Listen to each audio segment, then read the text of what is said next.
June 12, 1944. 0217 hours. Eastern coast of Biak Island, Southwest Pacific. Rain fell in thin, steady sheets over the tree line, each drop hitting the jungle canopy with a soft patter that blended into the constant hum of insects. The American advance had stalled for weeks. Every attempt to move at night ended the same way, with sudden bursts of Japanese machine gun fire tearing through the dark.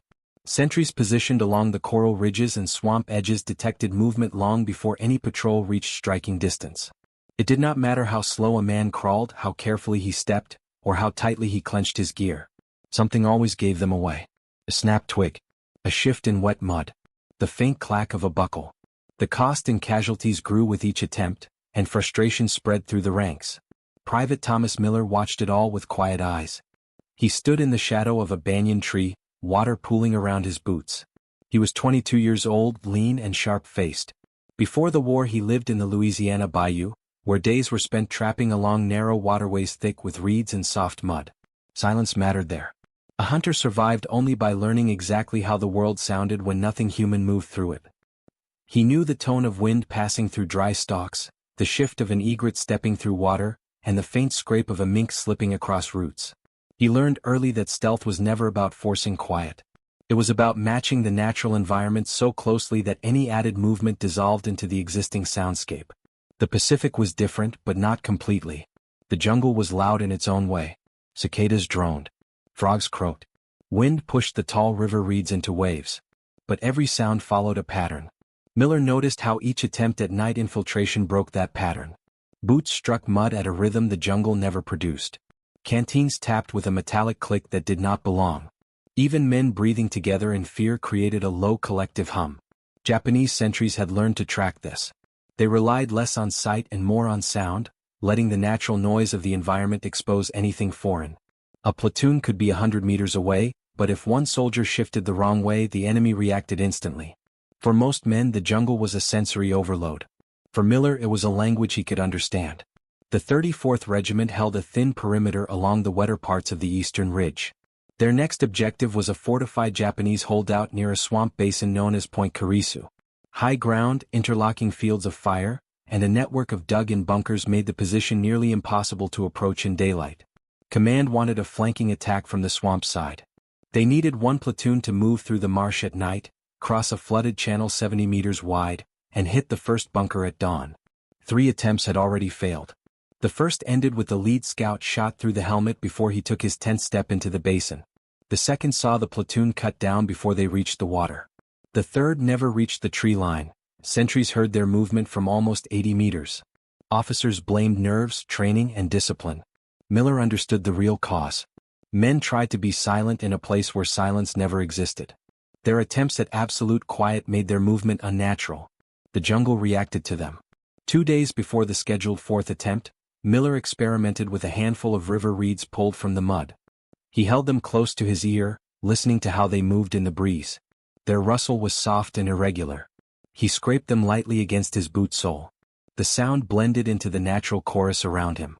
Without thinking, he tied a few reeds together and pressed them against the leather. When he walked, the reeds brushed the grass and mud in a way that mimicked the environment rather than contradicting it. He spent hours testing different lengths, thicknesses, and bundles. He pressed them against the metal loops of his canteen. He wrapped a few around a knife sheath. He attached others to his backpack frame. Everything changed the way the gear sounded. The sharp edges softened. The mechanical clicks disappeared under a layer of natural rustling. It was not silence but camouflage. Sound camouflage. Corporal Jensen watched him with an expression that shifted from confusion to mild amusement. "What are you doing, Miller?" he asked, tugging at a cigarette that refused to light in the humidity. "Trying something," Miller said. He knotted another reed bundle to his pack strap. "Trying to sound like this place." Jensen exhaled, shaking his head. "You trying to turn into a tree or something?" "Something like that." Word spread fast. By evening, 2 sergeants examined his gear with raised eyebrows. By nightfall, the platoon lieutenant stood in front of Miller's tent with a stern look. First Lieutenant Raymond Harker was a capable officer, respected but rigid. He believed in discipline, procedure, and doctrine. He did not trust improvisation, especially from privates. He knelt near Miller's boots. "What is all this?" Miller explained. slowly, carefully, choosing words that made sense to someone unfamiliar with the quiet logic of the bayou. Harker listened, arms crossed, eyes narrow. When Miller finished, the lieutenant gave a short nod. "I understand the theory, Private," he said. "But this is not field testing in Louisiana. This is the Japanese army. A stick tied to your boot will not fool their sentries." Miller did not argue. He simply replied, "Sir, it is not the stick. It is the sound." Harker walked off without approval. The next morning, a captain called Miller to the command tent. The platoon sergeant followed behind him, whispering that someone had reported his experiment. The officers circled around a small table. Maps, casualty reports, and infiltration diagrams covered the surface. The captain, a veteran with tired eyes, studied Miller quietly. "You think you can hide movement using reeds," he said. "I think we can blend it, sir," Miller answered. "Not hide. Blend." The captain leaned back. "Show me." They walked to a patch of swamp grass near the camp edge. Two sentries positioned themselves 15 meters away with strict instruction to report any unnatural movement. Miller stepped into the grass. The captain gestured for him to move slowly. Miller walked. Each step pressed the reeds against grass and mud, producing a faint rustle identical to the sound already passing through the swamp. The observers frowned. One asked if he had even started moving. The captain ordered him to walk again. Then crouch. Then shift gear. Then kneel. The result was the same. No metallic clicks. No sharp thuds. Only natural rustling. The captain thanked him, dismissed him, and returned to the tent. Within 2 hours, the officers rejected the idea. Too unorthodox. Too unreliable. Too risky for a critical mission. The matter was closed. But that night at 0140 hours, everything changed. A patrol attempted another approach toward Point Karisu. 30 men. Good men. They lasted 11 minutes before gunfire erupted. 7 were killed. 4 were wounded. The rest staggered back in shock. A single accidental scrape against a coral root, something barely audible to the men themselves, had alerted the sentries instantly. The lieutenant found Miller before dawn.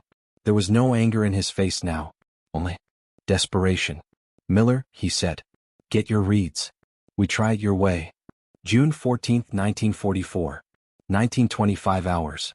Rain clouds rolled low across the treetops as the platoon gathered in a small clearing surrounded by mangrove roots.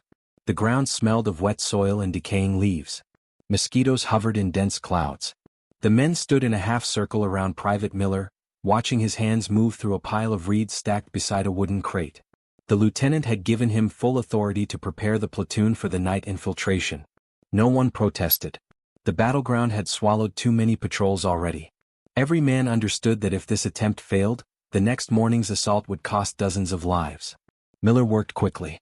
He selected reeds by thickness and length, trimming them with a small knife. He bundled them with thin vines that held tight. He wrapped a bundle around the toe of a boot, then pressed another along the inner side near the arch. He tied others across the back of a pack so they brushed gently against roots when a soldier moved. Every placement had a reason. Every reed produced a specific tone. He explained it to the men with short, practical instructions. "When you step, let the reeds touch the grass first. The jungle hears that sound already. It expects it. Keep your gear tight. These reeds hide soft noise, not sloppy movement. If you fall or shift weight, freeze. Let the environment swallow the sound. Move like the wind passes through these stalks. Slow. Irregular." The men listened.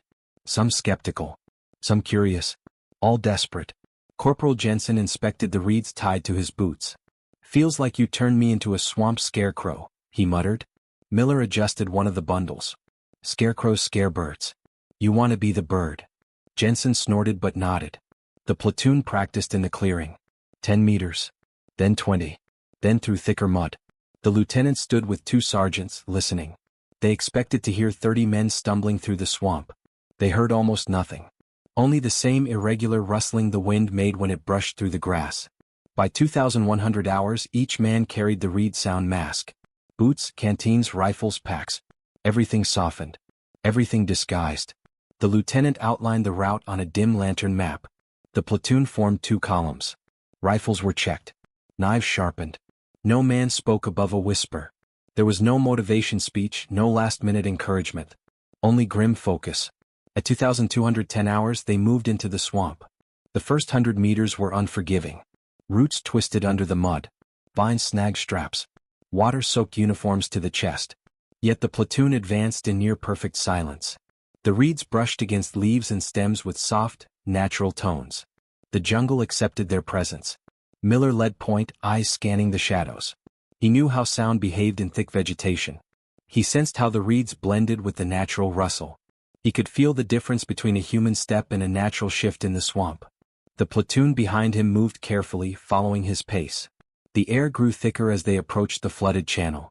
Japanese sentries usually positioned themselves near the far bank, listening for movement across the water. The channel itself measured 70 meters, shallow enough to wade but deep enough to slow men to a crawl. Crossing it had always been the moment detection occurred. Sound carried over water like glass. At 2,314 hours, the platoon reached the edge of the channel. Miller knelt. The lieutenant crawled beside him. Both peered across the shimmering black surface. The faint outline of the Japanese ridge sat beyond the water, silhouettes of palm trunks rising like dark spears. The lieutenant whispered, "We try the reeds in water." Miller nodded. "Move slow. Let the reeds break the surface first." One by one the soldiers stepped into the water. The reeds tied along their legs brushed against the surface, producing small ripples and faint splashes identical to fish darting near the bank. The movement blended into the natural noises of the swamp. Miller listened. He heard frogs croaking, insects humming, wind shifting through the reeds on the opposite bank. Nothing from the Japanese side. No shift. No alarm. No metallic click. The platoon moved waist deep through the water. The cold soaked them. Their gear dragged. But the sound mask held. Every step merged with the swamp's natural rhythm. Halfway across, a soldier slipped on a submerged root. His knee struck a rock. In any other attempt, the sound would have been sharp enough to alert a sentry. But the reeds tied around his pack smacked the water with a quick splash that matched the loud croak of a bullfrog nearby. The noise blended. The jungle swallowed it whole. The soldier froze, waited, then continued. They reached the far bank at 0003 hours. Miller crawled onto the mud, reeds brushing softly with each movement. He listened again. Still nothing. The Japanese sentries were no more than 40 meters ahead, hidden in the dark. Their ears were trained to hear irregular sounds. Tonight the platoon produced none. The swamp grass along the far bank grew tall and dense. The reeds attached to the platoon's boots blended perfectly with the natural stalks.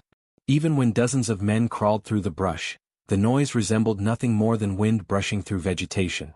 The lieutenant crawled beside Miller. "This is working," he whispered, disbelief in his tone. "It is working because they hear what they expect to hear," Miller replied. The platoon advanced toward the ridge. Each meter took nearly 3 minutes. Every movement was deliberate. The reeds concealed gear noise, footfalls, and shifts in weight. Miller signaled stop whenever he sensed a break in the natural pattern. The men froze. Birds moved. Leaves rustled. The jungle reset its rhythm. Then they continued. At 0117 hours they reached the base of the ridge. This was the final barrier. Japanese sentries positioned along the ridge line were known for exceptional hearing. They used the elevation to catch faint echoes from the swamp below. They expected mistakes. A rifle butt scraping coral. Mud sloshing under sudden weight. A belt buckle tapping against a rock. Miller crawled forward alone to test the reeds on the ridge surface. The ground was uneven and littered with coral fragments that cracked under pressure. But with reeds tied along his knees and shins, every shift created soft rustling rather than sharp breaks. He moved 10 meters. Then 15. Then 30. No flare. No alarm. He crawled back and signaled the platoon forward. They ascended the ridge slowly, their reeds touching coral and roots with natural irregularity. The jungle masked them completely. Every sound merged into the environment. At 0146 hours, the platoon reached a shallow depression on the ridge, less than 30 meters from the first Japanese bunker. They could see the outline of a machine gun nest, its barrel pointed toward the western approach where American forces repeatedly failed their daylight assaults. The lieutenant touched Miller's shoulder. "Your reeds got us here," he whispered. Miller shook his head. "The jungle got us here. We just listened to it." The platoon settled into position, waiting for the pre-dawn signal. Rifles readied. Knives gripped. Every man alive with adrenaline. For the first time in weeks, they reached their target without a single shot fired at them. The jungle had hidden them like one of its own. And the Japanese had heard nothing. 0149 hours. The ridge was silent except for the low hum of insects and the gentle shift of the wind moving through the palm fronds. The platoon lay flat in the shallow depression, bodies pressed against the wet soil. Every man listened to the faint movements from the Japanese bunker ahead. A guard coughed once. Another adjusted his footing. Their routine was predictable, shaped by weeks of confidence that the swamp side was impossible to infiltrate. No American patrol had ever reached this point undetected. Lieutenant Harker studied the terrain through narrow slits of moonlight breaking between clouds. The first bunker sat 28 meters from their position. 2 additional bunkers formed a triangle around it. All 3 covered the western approach. None were oriented toward the swamp. Doctrine said no force could approach through the marsh quietly. Tonight, doctrine was wrong. Harker leaned in close to Miller. "Give me your assessment." Miller kept his voice low. "The wind is steady. The reeds will cover movement along the left flank. The ground near the bunker has dry palm leaves. The reeds can blend with those, but the men must move slow. Faster than a breeze will sound wrong. How close can we get before they hear boots scraping coral? 10 meters if the reeds touch first. 5 if the men crawl." Harker nodded. "We take the first bunker quietly. No shots unless necessary." At 0202 hours, Miller led the first assault team of 6 men. Each carried a knife, a suppressed carbine and their reed sound mask. They moved through the grass with unnerving silence. Even the lieutenant, experienced and focused, struggled to follow Miller's outline in the dark. The reeds blurred their movement into the natural shift of vegetation. 20 meters from the bunker. 15. 10. Miller signaled halt. A guard stepped from the bunker entrance, stretching his arms. His rifle hung loosely at his side. He looked into the swamp with the same assumption the Japanese had relied on since the campaign began. No one could approach from there without making noise. Miller crawled another 4 meters. His reeds brushed the coral, mimicking the dry scrape of palm fragments shifting in the wind. The guard scratched his neck and looked away. At 4 meters, Miller froze. A second guard leaned out of the bunker, handing a canteen to the first. They exchanged a few words. Their voices carried faintly, relaxed and unguarded. Miller waited. Patience was survival. He learned that in the bayou. Animals moved only when the environment allowed. Tonight, the jungle dictated rhythm. Not him. The guards finished their exchange. The first turned his back. The second returned inside. Miller moved again. 3 meters. 2. He signaled. Corporal Jensen and Private Rhodes moved to his flanks. They used the reeds to cover the sound of their knees pressing coral. Their hands moved with precision. The first guard never saw them. Miller's hand covered his mouth as Jensen drove a knife under the ribs. Rhodes grabbed the rifle before it dropped. The man collapsed quietly, swallowed by the reeds. The team slipped into the bunker. Inside, the dim light of a small lantern flickered against sandbags and wooden crates. 2 Japanese soldiers sat along the far wall, one half asleep. Miller pointed to Jensen. 3 seconds later, both guards were down. No gunfire. No alarm. The first bunker was silent. Outside, Harker watched for signs of detection. He saw nothing. The ridge line remained calm, unaware that its first strong point was gone. At 0221 hours, the rest of the platoon moved forward. They moved through the grass carefully, letting the reeds brush before their boots touched ground. The natural rustle covered them completely. The lieutenant entered the bunker and examined the layout. He turned to Miller. "Your mask is giving us minutes we never had before."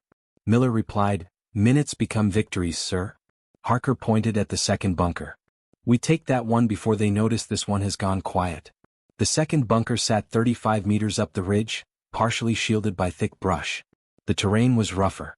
Coral shards formed broken patches along the direct path. Even with the reeds, stepping on the wrong section could betray them. Miller studied the wind.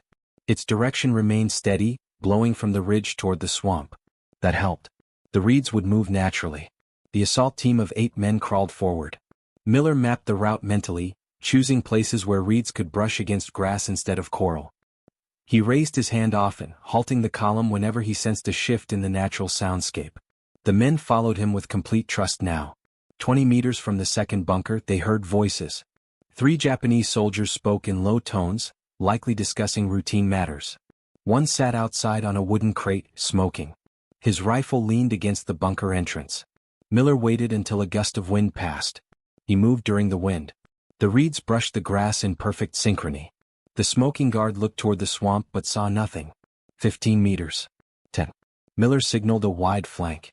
The men split into two teams that circled the bunker silently. The reeds along their knees and shins produced the soft rustle of vegetation shifting. The smoking guard finished his cigarette and stood. He stretched, looked around once more and stepped inside. Miller recognized that as the opening. He and Rhodes reached the rear of the bunker. Jensen and two others positioned themselves along the right flank. Miller waited for another gust of wind. He listened for frogs, for insects, for the natural rhythm of the jungle. Then he moved. Jensen rushed the entrance with two men. Miller slipped inside the rear opening. The Japanese soldiers reacted with confusion. Rhodes cut down the first. Jensen neutralized the second. Miller crossed the room and silenced the third before he could call out. The bunker fell in seconds. A fourth soldier, hidden behind stacked crates, attempted to reach for a grenade. Miller lunged forward and pinned him before he could pull the pin. The bunker fell without a gunshot. At 0244 hours, two fortifications were gone. The ridge remained oblivious. Lieutenant Harker radioed a coded signal to the supporting company far behind the swamp line. The assault on the western side would begin at dawn, synchronized with the platoon's attack from within the defensive ring. But first, the third bunker had to fall. The third bunker sat on slightly higher ground. It was positioned to reinforce the other two. If even one guard realized something was off, the platoon would be trapped between machine gun fire and ridge reinforcements. Miller studied the terrain, the wind direction, the density of the reeds, the slope. Everything mattered. He turned to the lieutenant. We need to move in two groups. One creates natural sound on the left. The other enters from the right. Harker frowned. Natural sound. Miller pointed to the tall reeds along the left slope. If three men shake the reeds in a pattern that matches high gusts, the guards will look that way. You can match wind patterns. Miller nodded. Yes. Harker stared at him for a long moment, then said, Do it. Three men moved to the left slope. They crouched among the reeds and waited for Miller's signal. Miller crouched near the center, eyes raised toward the tree line. He waited for the wind. Waited for the natural chorus. Breeze came. Miller raised his hand. The three men shook the reeds in a matching rhythm. The Japanese guards turned their heads instantly. The assault team on the right moved. 15 meters. 10. 5. The Japanese still watched the left slope. Miller signaled. The platoon struck. The third bunker fell without a single alarm. By 0311 hours, the entire eastern ridge defense had collapsed from the inside. The platoon had crossed the swamp, scaled a ridge, eliminated three bunkers and positioned themselves behind the Japanese line without a single shot revealing their presence. All because the jungle never told the enemy they were there. 0313 hours. The ridge belonged to the Americans now, but the platoon was not finished. The three bunkers formed only the outer layer of the Japanese defense at Point Kurisu. Behind them stretched a network of trenches, firing pits, and reinforced log positions connected by narrow paths cut into the coral. Dozens of Japanese soldiers rested inside these positions, unaware that their outer shield had already been stripped away. Lieutenant Harker studied the captured bunker map. It showed the entire defensive layout, hand-drawn with neat Japanese characters and precise angles. The main machine gun pit sat 50 meters west. Two mortar nests guarded the southern approach. A communication trench ran between all of them. Harker looked at Miller. We need to hit them before they realize they lost the ridge. Miller nodded. If they check the bunkers too soon, they will find empty posts. What do you suggest? Miller scanned the dark path leading deeper into the ridge. We use the reeds to move through their communication trench. It is narrow. Sound will echo. The mass can blend echo if we move slow. Echo blending, Harker muttered. Never thought I would hear that term in my life. Miller adjusted a reed bundle on his shoulder strap. Echo is predictable. If it matches the jungle rhythm, they assume it is wind bouncing through the trench. Harker accepted the explanation. Tonight, Miller's instincts had proved more effective than army manuals. The platoon repositioned. 15 men held the ridge edge in case reinforcements arrived from the western side. 10 men prepared to follow Miller into the communication trench. The rest secured the captured bunkers and prepared for coordinated action at dawn. At 0328 hours, Miller slipped into the narrow trench first. The walls were damp, carved unevenly into the coral. Roots hung from the ceiling. The air was stagnant. Sound bounced in short, soft echoes. Miller moved carefully. His reeds brushed the walls with irregular patterns. The noise resembled wind passing through a hollow section of brush. 10 meters in, they heard footsteps from ahead. The soldier in the trench was alone, likely on routine rotation. Miller held up a fist. The platoon froze. The footsteps grew closer. The man hummed softly, unaware of what lay ahead. Miller angled his body so the reeds around his pack brushed gently against the coral. The sound echoed faintly, identical to the natural wind pattern. The Japanese soldier paused. He turned his head slightly, listening. Miller froze. The man dismissed the noise and continued walking. When he passed the narrow bend, Miller struck. A quick movement. A hand over the mouth. A knife pressed under the jaw. The soldier fell soundlessly. The reeds brushed the ground as Miller lowered him. The platoon wasted no time. They advanced deeper. At 0342 hours, the trench opened into a junction. One path led toward the machine gun pit. Another toward the mortar nest. Miller listened. The mortar crew was awake. Two voices spoke in low tones. The machine gun pit remained quiet. He pointed to the right. Mortars first. They can turn the ridge into a graveyard if they fire. The platoon crawled through the right-hand path. The reeds blended their presence into the shifting vegetation above ground. Every movement echoed softly but naturally. They stopped 20 meters from the mortar nest. Two Japanese soldiers crouched near the mortar tube. A third sat with a clipboard. Shells lay stacked in a neat row. If dawn arrived and the Americans attacked from the west, this nest would slaughter them. Miller studied the wind direction. The breeze came from the south, pushing reeds and palm leaves toward the nest. He needed to synchronize the approach with the exact rhythm of the wind. He raised two fingers.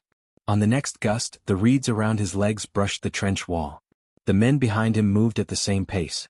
When, brush, pause, when, brush, pause. The mortar crew continued speaking. They heard nothing unusual. 10 meters. 6, 3. Miller signaled. The platoon surged forward. Rhodes grabbed the first soldier, covering his mouth. Jensen tackled the second. Miller reached the one holding the clipboard and silenced him before he could react. The mortar nest was silent. The platoon dismantled the mortar tube, scattering the shells into the mud to prevent reuse. Harker arrived moments later. Machine gun pit next, he said. If they open fire before dawn, the entire western assault breaks. They moved toward the machine gun pit. The ground sloped upward. The reeds thinned. The coral became uneven. The natural sounds grew irregular, making blending more difficult. Miller adapted. He used fewer reeds. He slowed the pace. He matched the rhythm of dripping water and distant insect calls. They reached the edge of the machine gun pit at 0407 hours. Two Japanese soldiers sat behind the weapon. One cleaned the barrel. The other scanned the western approach through binoculars. Both were focused outward, confident the swamp behind them was impenetrable. Miller studied the pit's layout. The rear was partially covered by loose palm leaves. Wind rustled them in small, irregular intervals. He signaled for two reed shakers to take positions at the left flank. They crawled into place and waited for his hand. When the next breeze passed, Miller raised his hand. The reeds behind the pit shook softly. The guard with the binoculars paused and looked back. Miller froze. The guard studied the swaying leaves, shrugged, and turned toward the west again. Miller used the next gust. He crawled forward, eliminating the distance between him and the pit. The assault team followed. They struck fast. Miller grabbed the binocular scout. Jensen and Rhodes overwhelmed the gunner. The pit fell without a sound. With the machine gun silent and the mortar nest neutralized, the Japanese defensive ring had lost its ability to respond effectively. Harker looked at Miller. We hold until dawn. The platoon fortified their positions using captured sandbags and moved quietly through the trenches to ensure no surviving soldiers could raise an alarm. Fires were extinguished. Lanterns dimmed. Every indication of life was removed. At 0513 hours, the sky began to lighten. The supporting American company prepared to launch the assault from the western side. Their officers expected heavy resistance. They expected machine gun fire. They expected mortar shells. They expected casualties. They did not know the ridge was already compromised. Miller and his men positioned themselves in the third bunker, waiting for the sound of rifles from the western approach. The platoon remained silent, reeds still attached to their gear. The jungle outside rustled softly. No one spoke. At 0541 hours, the first American rifle shot cracked through the morning air. The western attack had begun. The Japanese soldiers in the inner trenches scrambled to prepare. They grabbed rifles. They shouted orders. They rushed toward their fortified points. But when they reached the machine gun pit, they found silence. When they reached the mortar nest, they found dismantled equipment. When they reached the outer bunkers, they found them empty and cold. Confusion spread. Officers yelled contradictory commands. Some soldiers ran toward the ridge expecting to set up crossfire. Others searched for missing sentries. The battlefield rhythm broke. Miller whispered to Harker, "This is the moment." Harker nodded. "Platoon, advance." The Americans inside the ridge poured out from captured bunkers and trenches, striking the inner defenses from behind. The Japanese never recovered. By 06:03 hours, the eastern ridge's entire defense collapsed. And not a single man in Miller's platoon had been detected on their approach. 06:07 hours. Smoke drifted across the ridge, carried by the early morning breeze. The last pockets of Japanese resistance broke under coordinated pressure. The Western assault force reached the ridge expecting heavy casualties, only to find the strongest defensive positions already taken. Confusion mixed with relief. Officers moved through the devastated trenches, piecing together what happened. They saw dismantled mortars, silent machine guns, and bunkers captured without visible struggle. They found the bodies of sentries, each face down, each dispatched quietly. The marks were clean, efficient, unlike the chaos of open battle. Lieutenant Harker walked through the debris with a stunned expression. He had prepared for a brutal morning. Instead, the ridge fell faster than any of them could have predicted. The battlefield stretched before him, revealing a path carved by silence rather than firepower. Miller stood on the ridge edge, wiping mud from his uniform. The reeds still hung from his boots, their edges frayed from hours of use. His face remained calm, but his eyes reflected the exhaustion of moving through the swamp for so long. Jensen approached him. "You realize what you did, right?" he said in a low voice. Miller shrugged. "I listened." Jensen let out a short laugh. "Yeah, you listened all the way through 3 bunkers, 2 mortar nests and half a ridge." Miller didn't respond. He watched the jungle below, its natural rhythm restored now that the gunfire had ended. The swamp no longer felt like a battlefield. It felt like the bayou again. Quiet. Alive. Familiar. At 0620 hours, the battalion commander arrived at the ridge with a small escort of officers. The destruction stunned them. They expected a hard fight. Instead, they found the remnants of a fully collapsed defense. Harker stepped forward. "Sir." The ridge was taken through a silent infiltration from the swamp side. The commander raised an eyebrow. "Silent infiltration?" "Yes, sir." "Impossible." Harker turned and pointed at Miller. "Ask him." The commander walked toward Miller with a slow, deliberate step. He stopped a few feet away and studied him. "Private, your lieutenant tells me you led the approach." Miller nodded. "I showed them how to move with the swamp sound, sir." The commander glanced at the reeds tied to Miller's boots. "What am I looking at?" "A sound mask, sir." "You mean camouflage?" "No, sir. Camouflage changes sight. This changes sound." The commander tapped the end of a reed with his boot. "How does it work?" Miller explained with simple clarity. "Every place has its own sound. The swamp rustles. The reeds shift. The wind moves through the stalks. When we move, it sounds wrong. The enemy hears what doesn't belong. These reeds make our movement match the swamp. They blend it." One of the officers scoffed. "You expect us to believe a handful of sticks won the ridge?" Miller's voice remained calm. "Not the sticks, sir. The rhythm." The commander eyed him for several seconds. Then he turned to Harker. "You're telling me an entire platoon crossed the swamp undetected?" "Yes, sir." "Killed 3 bunker crews?" "Yes." "Silenced a mortar nest?" "Yes." "Disabled the machine gun pit?" "Yes." "And held the ridge before dawn?" "Correct, sir." Silence hung for a moment. Then the commander said, "This tactic will be documented. Every officer in this battalion needs to understand what happened here." Harker nodded. "It saved the lives of the entire Western assault force." The commander looked back at Miller. "Private, you just changed how we operate in this terrain." Miller did not smile. He simply said, "The swamp taught me how to move. I only showed others." By 0735 hours, the ridge was fully secured. Engineers arrived to clear the remaining trenches. Medics treated wounded Japanese soldiers found in collapsed dugouts. American reinforcements constructed a temporary command post in the first bunker. The platoon gathered near the edge of the ridge. Their uniforms were drenched, their faces sunken from fatigue. But their morale was higher than it had been in weeks. They had completed a mission that everyone had expected to be suicidal. Jensen sat on a crate outside the bunker, testing the reeds tied to his boots. "Never thought these things would save my hide," he muttered. Rhodes sat beside him. Never thought I'd crawl through a trench pretending to be the wind. Jensen punched his shoulder lightly. You see that bunker? We walked right to its front door. They didn't hear a thing. Rhodes nodded, shaking his head in disbelief. I don't know how he does it. I step on one root and the whole jungle screams.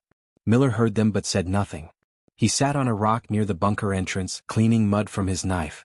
His mind drifted to the bayou, to the quiet mornings when he followed animal trails through reeds twice his height. Everything the swamp taught him had saved lives tonight. At 0815 hours, officers called for a full debrief. The platoon assembled in a semicircle near the command post.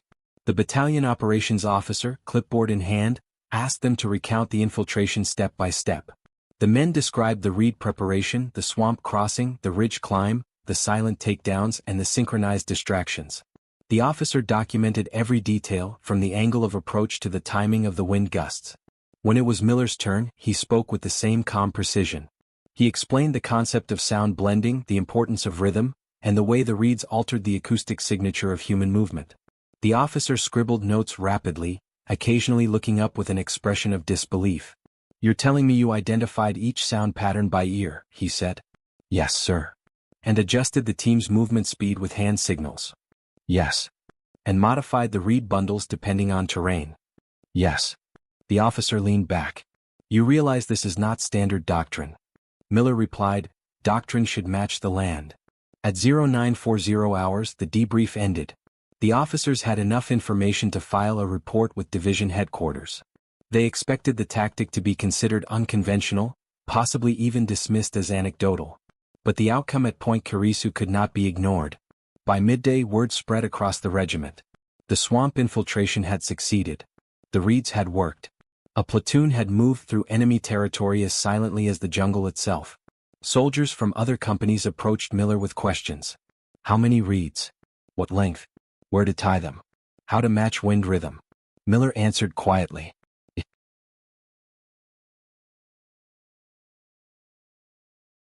Showed them how to test sound by brushing reeds against grass. He demonstrated how to adjust movement speed. He explained how to pause when the jungle paused.